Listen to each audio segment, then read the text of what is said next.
안녕하세요. 생존 가이드 코나입니다.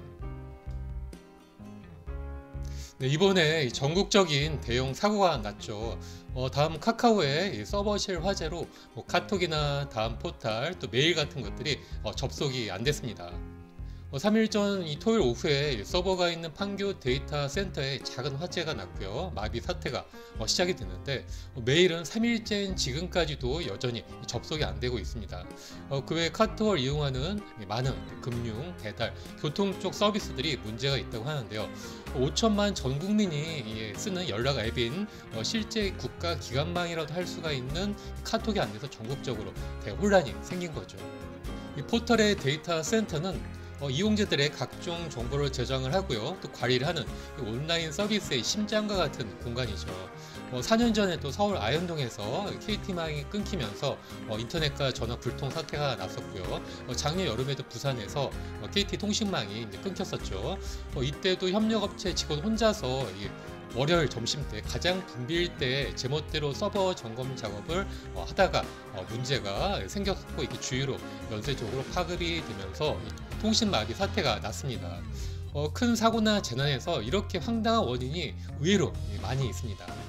카카오 측에서는 이런 화재도 예측 못했다고 말을 했는데 정말 황당한 거죠. 모든 인터넷 업체는 중요한 데이터들을 2중, 3중 다중 저장을 하게 되는데, 다음은 카카오처럼 전 국민이 쓰는 메신저나 메일, 각종 서비스를 하는 업체에서 그런 데이터 이중화도 제대로 안 됐다는 게 참 이번에 드러났는데 황당합니다. 문제는 평상시에도 이런 작은 화재나 재난으로 이런 대혼란 사태가 날 수가 있는데, 만약 큰 재난이나 전쟁 같은 상황에선 더 큰 문제가 생길 거란 얘기죠. 저번 경주 포항 지진 때도 일시에 사용자들이 몰리면서 전화나 인터넷이 안 됐었죠. 이번 우크라 전쟁 때도 이 전쟁 개시 바로 직전에 러시아의 사이버 공격이 시작이 돼서 우크라의 많은 이 통신사랑 정부 사이트들이 마비가 됐었습니다.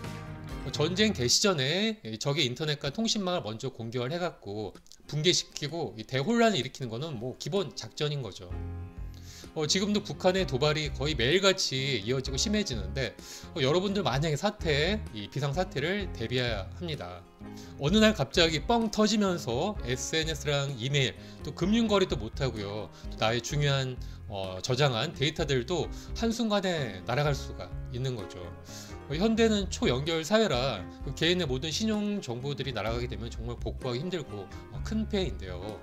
대비책으로 제가 이 세 가지 대처법을 알려드리도록 하겠습니다. 자, 먼저 첫 번째, SNS는 다음 카톡 대신 좀 다른 것들을 추가해서 설치를 하세요. 카톡은 사실 이 국내용이라고 할 수가 있습니다. 전 세계적으로는 네이버 라인이라든가 텔레그램, 페이스북 메신저들 훨씬 더 많이 씁니다. 라인만 해도 이 동남아나 일본에서 많이 쓰고 있고 전 세계적으로 2억 명이 쓰고 있다고 하는데, 해외여행이나 해외로 대피했을 때도 현지에서 쓰기에 이게 더 좋은 거죠.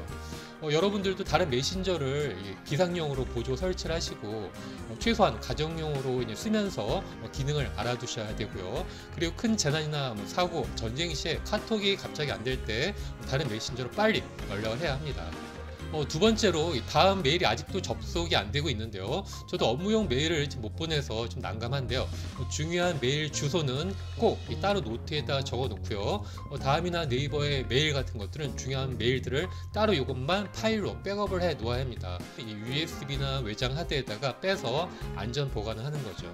자, 셋째로 집에 있는 개인의 사진이라든가 또 오피스 데이터들, 또 각종 증명서나 신분증, 또 여권, 회사원증, 중요한 계약서나 집문서, 등기부, 보험증 같은 좀 중요한 문서들도 화재나 재난, 전쟁으로 한순간에 불타거나 또 물에 휩쓸려 갖고 사라질 수가 있거든요. 이런 것들도 스캔을 하거나 혹은 핸드폰으로 사진을 찍어서 파일로 하시고 이것들을 USB 메모리나 또 외장 하드에다가 최소 2곳 이상 분산 저장을 하셔야 합니다. 근데 이것들도 EMP가 터지게 되면은 다 날아갈 수가 있기 때문에 DVD 롬으로 구워 놓는 것들도 좋죠. 자, 그 다음은 이 파일들을 또 최소 2군데 이상 이 웹하드에 올려 놓으셔야 됩니다. 네이버 웹하드가 가장 많이 쓰여서 좋고요. 이것도 무료고요. 그거 외에도 한 개의 웹하드는 구글이라든가 MS처럼 해외 서버가 있는 데다가 해주신 게 좋습니다. 그렇게 하면은 정말 큰일이 한국에 터진다 하더라도 해외 업체에 있는 것들은 유지가 되겠죠. 요즘 이런 것들도 최소 5기가 정도 기본으로 저장을 할 수가 있어요. 네이버나 다음에 이 본사나 데이터 센터는 관리가 쉬운 수도권에 있고요. 이번 화재처럼 혹은 대형 지진이나 재난 또 전쟁 시에는 바로 이 공격당하기가 쉽죠.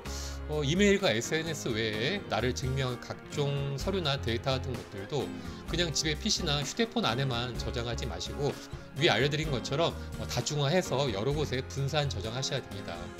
더 자세한 내용은 저의 재난시대 생존법 책에 더 자세히 기재가 되어 있기 때문에 한번 보시고 참고해 주시면 되겠습니다. 네, 고맙습니다. 오늘 영상 재밌게 보셨나요? 재밌고 또 좋은 정보다 생각하시면 꼭 좋아요와 구독 버튼 눌러주세요.